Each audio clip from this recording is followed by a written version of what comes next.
رئيسل wasaaraha xukuumadda federaalka ee Soomaaliya Xamse Cabdi Barre iyo xubno kamid ah golihiisa wasiirada ayaa maanta ka qayb galay munaasabad lagu xuseeyay maalinta naafada adduunka oo ku beegan 3 Diseembar taasoo lagu qabtay magaalada Muqdisho halku dhiga sanadkani ayaa ahaa naafanimadu ma aha awood la'aan ra'iisul wasaaraha iyo mas'uuliyiintii kale ee munaasabada ka soo qayb galay ayaa dhamaantood sheegay in ahmiyad ballaaran siinayaan dadka la nool baahiyaha gaarka ah intan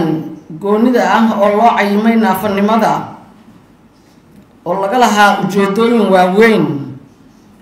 oo ah kuwa aad u qiimahoodu u sareeyo in aan ku baraarujino iskuna wacyigelino fahamka iyo garowshiyaha ay ku nool yihiin dadka qaba dhibaatooyinkaas oo ah dadkeena dhibaatooyinkaas badankoodu waxay keentay aqoon darro iyo faham darro laga haysto in dadka kale oo aan naafada ahayn ay u noolaan karaan sidooda ayaa laga wada aaminsan yahay dadka naafada ah waxa dhibta u keentay ma aha naafanimada waa in aysan dadkeenu fahmi karin qaabka loola noolaado naafanimada haddii la yiraahdo de ma hay'adii waa la sameeyay xeerkaasna waxa sharciga insha Allah waxaan rajaynayaa inuu dhameystirmo wasaaradana waa ka sugeynaa waana la marin doonaa haddii la yiraahdo